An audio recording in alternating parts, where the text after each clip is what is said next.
Welcome back to OtakuDaiKun. At long last, it's time for the lore of Fate Apocrypha.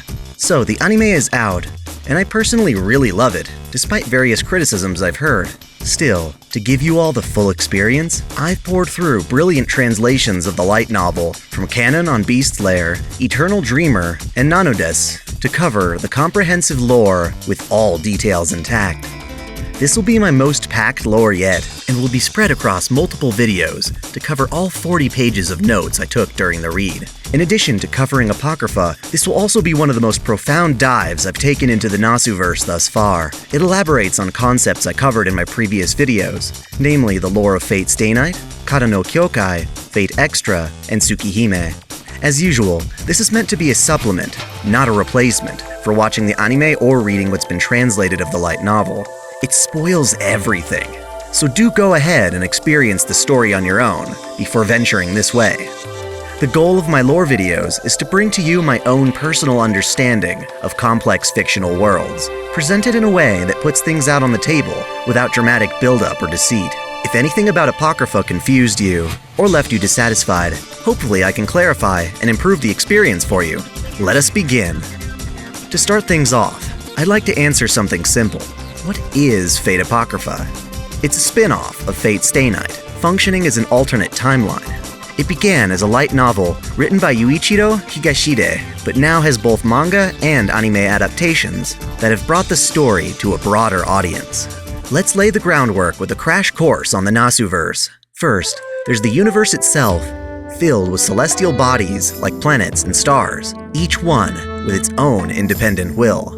Earth is obviously the one we're most concerned with, but beyond that we have a metaphysical place known as Akasha, the root of all existence, from which all things originate.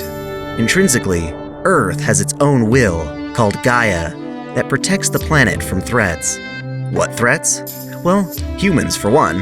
Yes, it's no surprise humans are planet killers in our own way. Earth used to be filled with beings comprised of mana, spirits, elementals, phantasmal beasts.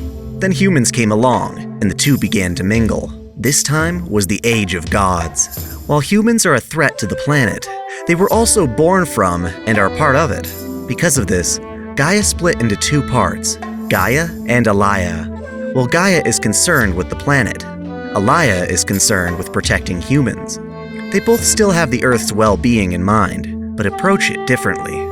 One of the biggest threats humans pose actually comes from our own inherent evils, which can manifest in the form of destructive beasts. In other words, humanity is a threat to itself. Alaya's form of protecting humanity is a system called the Throne of Heroes.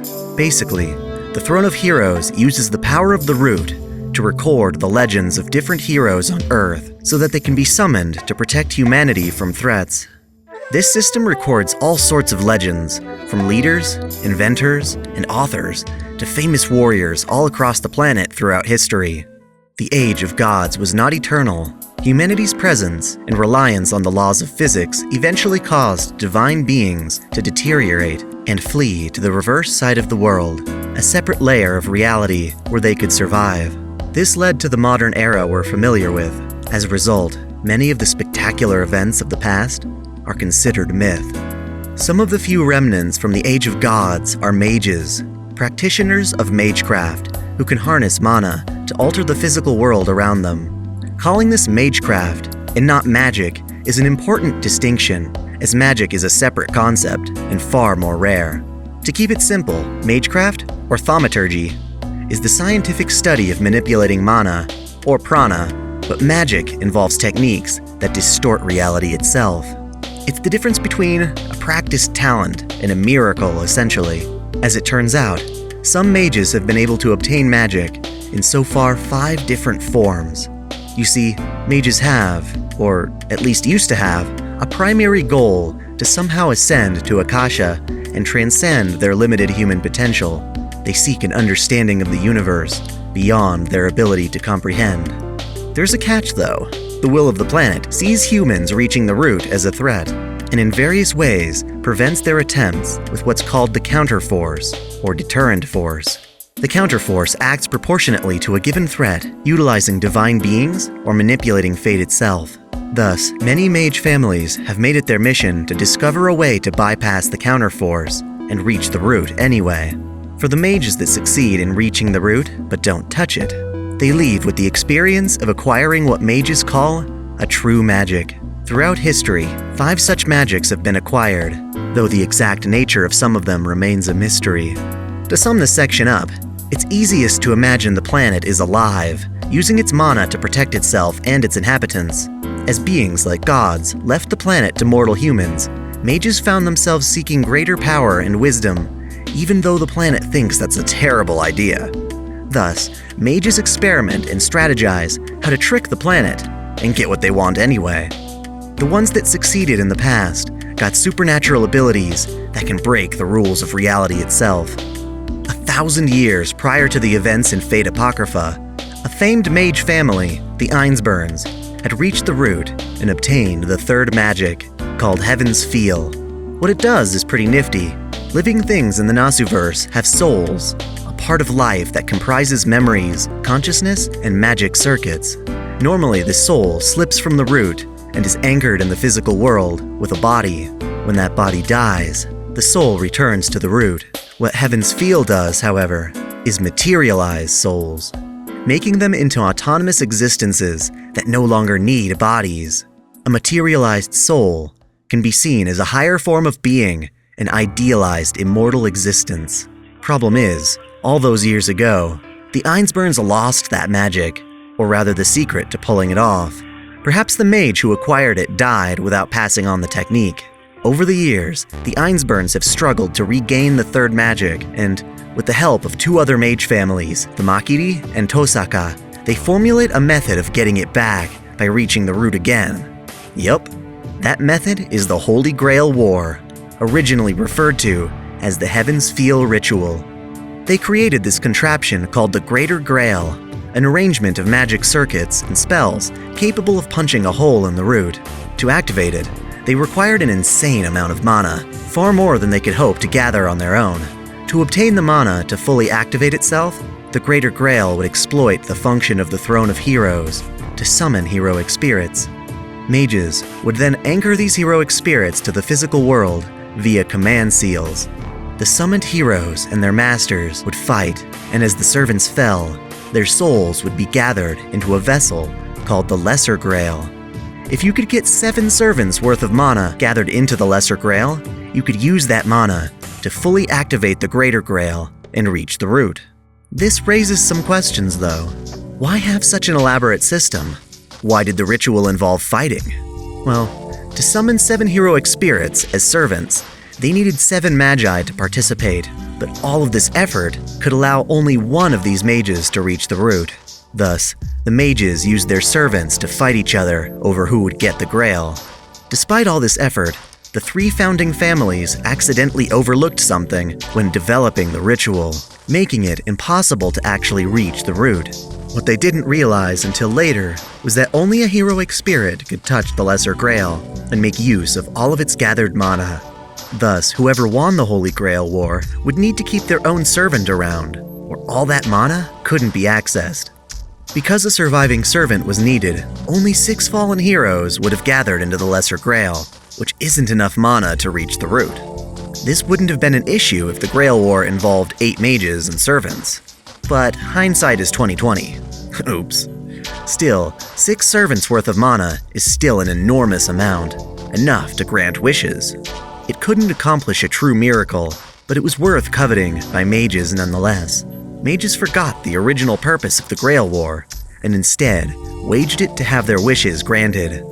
While it turns out that there have only been 3 official Grail Wars in Fuyuki, 4 in the Fate Stay Night timeline, over 100 imitations of the war have occurred across the planet, none ever reaching the same scale as Fuyuki's wars. For Fate Apocrypha, the 3rd Holy Grail War is significant. This Grail War waged in Fuyuki while World War II was occurring. It was an intense fight, during which one of the surviving mages, Darnik Prestone Igner Millennia, fell into a hole and accidentally discovered a path to the Greater Grail under Mount Enzo. He was affiliated with the Nazis, and succeeded in getting the Führer to send a large military force to steal the Grail.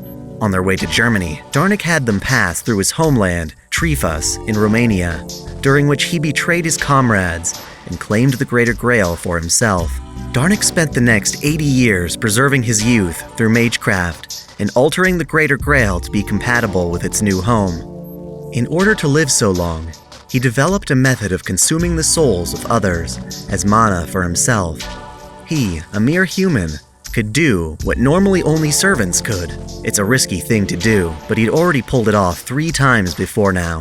There is a downside to this. The more he fuses his soul with others, the less of himself he becomes. Rather, he becomes an amalgamation of the souls he consumes, a lot like Nero Chaos from Tsukihime. He did this in secrecy, leading the association to lose all sight of the Grail completely. Darnik had his family, the Igner Millennia clan, take in weakened mage families to avoid suspicion from the association. The stunt Darnik pulled has some serious implications on the Fate timeline. In Stay Night, the Greater Grail remains in Fuyuki and results in both the 4th Grail War, as seen in Fate Zero, and the 5th, covered in Stay Night. Now that the Greater Grail has been stolen, neither of these come to pass. What exactly does the Greater Grail actually look like? One might call it a giant stone orb or cocoon, but what matters most is what's inside, a gathering of Einsburn homunculi who sacrificed themselves to literally become the Greater Grail network.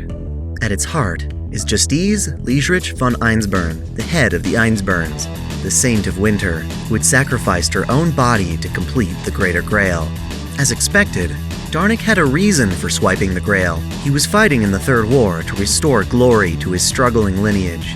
You'll notice a great many mage families struggling after their heyday with the deterioration of magic circuits and weakening ley lines. The Mages Association is a big deal, split into 3 cooperating groups. There's the Atlas Academy, stationed in Egypt, where they focus on alchemy, as well as the Wandering Sea, a group in Northern Europe. Most prominent, however, is the Clock Tower in London, the central hub for thaumaturgical research. Igner Millennia's main struggle was political. Even though Darnik himself was an accomplished mage, he would never be able to attain the title of Lord with his family's weak mage blood. He tried to marry into a more prolific family as a means of advancing his rank, but they backed out, fearing his blood would taint theirs. His betrothed and her brother both abandoned him. His family's reputation had been utterly destroyed by the association. They could never become lords, even if they improved their magic crest and survived past a 5th generation. Thus, he pursued other means of attaining glory. He planned to hold his own rigged Grail War, but fate had grander things in store. Around the time the 5th Grail War would have occurred on the Stay Night timeline, Darnik declared the Igner Millennia clan independent from the Mages Association and announced his possession of the Greater Grail in the Romanian city of Trifas.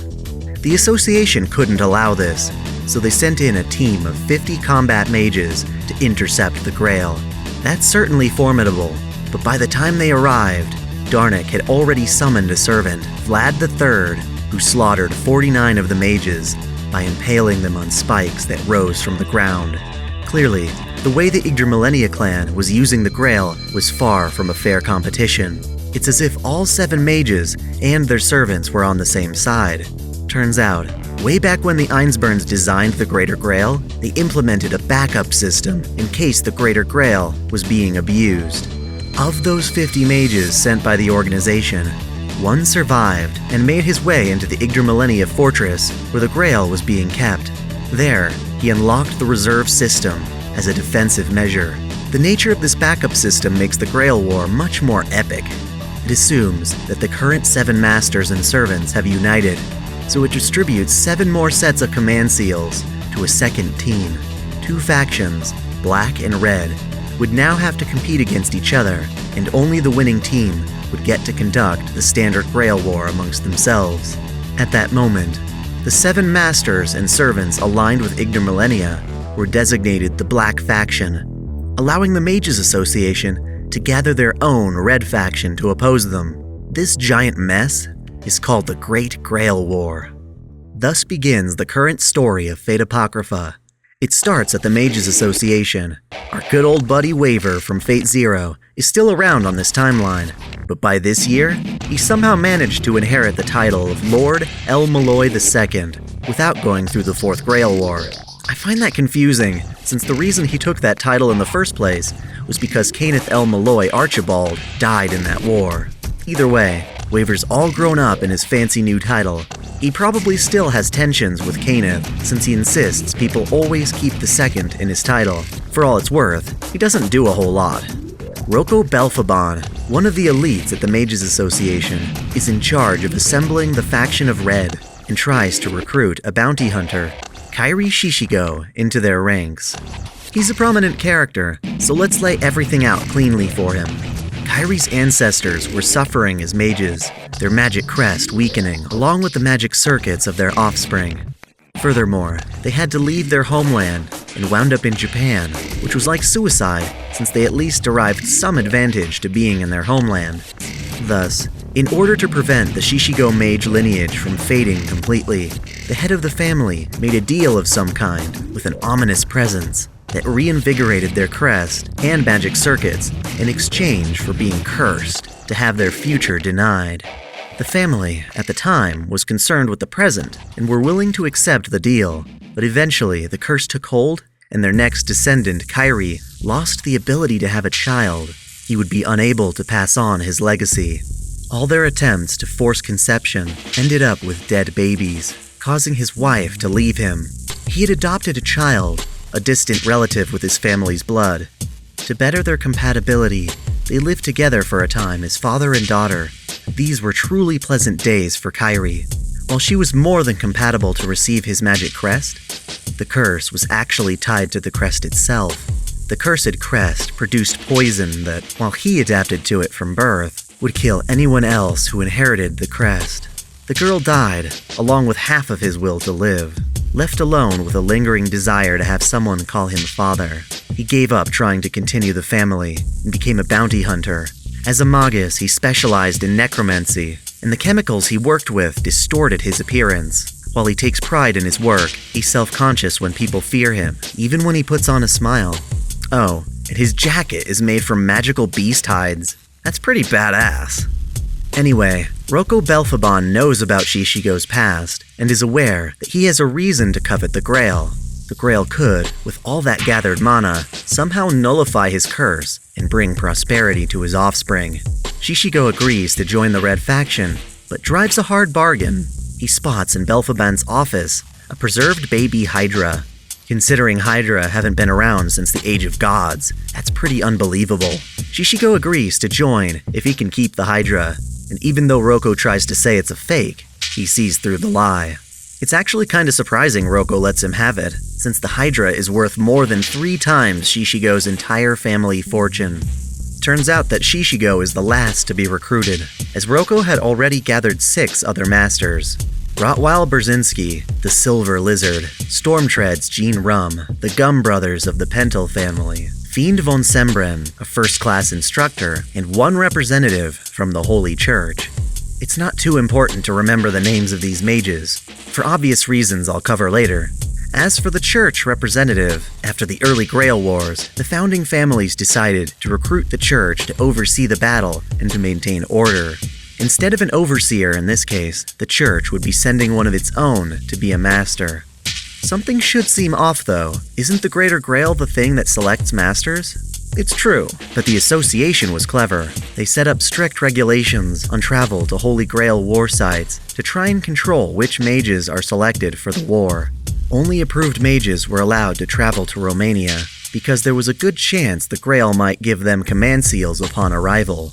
Shishigo flies out to Romania and sets up to summon his own servant. Something that's also fascinating is how summoning a servant can be done in a multitude of ways. Some individuals make a summoning circle from the blood of sacrifices. In Fate Zero, Waver uses chickens, and Ryunosuke uses people. Ugh. Hell, the circle doesn't even have to be theirs, like Shiro in Fate Stay Night. Shishigo chooses to draw his circle with chalk made from bones and magi blood. Since there are different styles of magecraft, it makes sense that different mages would have different techniques. As for the chant to summon one, under the right circumstances, a chant isn't even necessary at all. Again, for Shiro, he only had to express his will not to die while in the presence of a summoning circle. That said, it seems that a chant is quite useful if you're trying to control the summoning in any way. With a different line or two, it's possible to influence the summoning, like Karya does in Fate Zero, to add mad enhancement to his servant. Some mages insist on waiting till their mana production is at its peak to ensure a strong servant, but it seems like a catalyst plays a much bigger role in affecting the outcome. Shishigo was given a fragment of the round table to use in his incantation. He ends up summoning Mordred, who covets the Grail in order to have her chance at pulling Caliburn from the stone. To her, it's the only way to force Artoria to recognize her as king. There's no doubt in her mind that she'll be able to pull it. Thankfully, I've already made a comprehensive video about her. To clarify on that, however, is one detail regarding Mordred's weapon, Clarent, Radiant Sword of the King. She stole it from Artoria's armory at the time she rebelled. I wish I could patch that without re-uploading the entire video and losing all the attention it's gotten. Let's shift gears and talk about the Igner Millennia's Black faction. The family itself isn't pure blood. As I said before, they allowed other struggling families to join their ranks over the years. I'll go over their masters and respective servants now. Darnik's servant, the Lancer of Black, is Vlad the Third, known as Vlad the Impaler, a Wallachian lord who used to rule over Romania. To his people, he was a courageous hero who had protected his country from numerous attacks from the Ottoman Turks. As a territory advantage, so long as the fight is on his home turf, Vlad receives boosts to his parameters. Vlad the Third was also known by his enemies fearfully as Kaziklu Bey, Lord of Destruction, which is also his noble phantasm that summons spikes from the ground to impale enemies en masse. In life, Vlad would have defeated soldiers presented on stakes as a means of scaring off his enemies.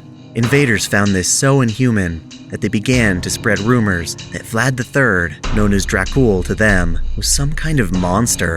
Various stories, fictional renditions, and famous films depicted this character, Dracula, as a bloodthirsty vampire.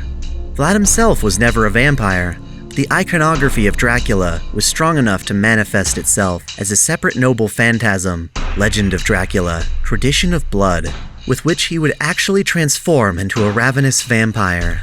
In addition to reclaiming leadership over Romania, Vlad the Third yearns to have the Grail so he can clear his name and free himself from his vampiric characterization. Now summoned into the Black faction, Vlad intends to reclaim his dominion over the land, serving as a lord once more. His ambition is strong enough that even Darnik, his own master, is pushed to a subservient role. Then there's Fiore Forvej Igner Millennia, a magus next in line to head the family. Despite being the most talented magus in the family after Darnik, even she struggles with most aspects of magecraft, mainly specializing in the creation of mystic codes, artifacts imbued with thaumaturgical properties. Her claim to fame is her Bronze Link Manipulator, Coupled Reinforcement Mystic Code, a set of 4 spider-like combat arms attached to her back, which allows even her, a third-class magus, to defeat a first-class one. Fiore wants to use the Grail to heal her legs. Basically, her magic circuits are in her legs, and while they're the source of her magecraft, they also keep her crippled and suffering. The only way to heal her legs and keep her magic circuits is to hope the Grail can miraculously fix them. The catalyst she uses for summoning her servant is an ancient arrow tipped with blood. Her servant is the Archer of Black, Cheiron, a centaur sage who taught many great heroes in ancient Greece at Mount Pelion, including Heracles, Jason, and Achilles. Thus, he had vast experience in teaching literacy, the hand-to-hand fighting style of pancration, martial arts with the sword, lance, and bow, as well as healing magecraft. Of all his students, Cheiron had a particularly close bond with Achilles, whom he treated like a son. Cheiron was born from the gods Cronus and Philyra, which made him an immortal divine being. Yet, upon being struck by an arrow tipped with hydra venom by none other than his pupil Heracles, Cheiron was in such intense pain that he passed on his immortality to Prometheus so he could escape agony through death. While he was a centaur in life, he takes the form of a normal human as a servant to make it harder for his opponents to identify his true name. After all, he's one of the most famous centaurs in legend, the model for the constellation Sagittarius, the archer in the sky. Charon's wish for the Grail is to reclaim the immortality he gave up in life. While he doesn't want to be immortal, it was a gift from his divine parents that he regrets abandoning. After Fiore, we have her brother, Kaules Forvej Igner Millennia. Kaules is an interesting case. He doesn't really want to be a magus, but he's had to study it so he can serve as a backup to his sister. When Fiore was acknowledged as the Igner Millennia heir, he thought he could pursue other things, but the damn Grail War dragged him in, so he's stuck as a magus. During his summonings, he adds a chant to give his servant mad enhancement and guarantee he pulls a berserker. He uses a catalyst Fiore had purchased, the blueprints of Dr. Frankenstein, penned with the title, The Perfect Human. His servant, then, is obviously the Berserker of Black, Frankenstein's monster, also known as Fran. Kaules was expecting Frankenstein's monster to be like the one in books and movies, an intimidating giant. Yet he gets a waifu who spends her time picking flowers from the garden. He worries she won't be strong enough. Her creator, Victor Frankenstein, was a delusional scientist, obsessed with bringing to life the ideal human, which he spent 2 years constructing from lifeless flesh. Upon completion, he felt he had created an emotionless doll rather than a human. He lamented in his failure, abusing Fran despite her desire to improve. Searching for a way to please him, Fran went outside, but was attacked by a stray dog. In defense, she accidentally broke its neck before getting inspiration. She tore open the dog's abdomen and observed its organs. She genuinely thought that these innards were pretty, as she did not have any herself. Yet, when she brought them back to Frankenstein as an offering, he felt he had created a horrifying monster. He abandoned his research after disassembling her. Even in such a state, Fran was able to repair herself and pursue him to Geneva, Switzerland. In an effort to become human, she felt that she needed family, specifically a mate. She realized that other men could not fill that role, so she begged Victor to create a mate for her. Victor continually denied Fran, causing her to fall into despair.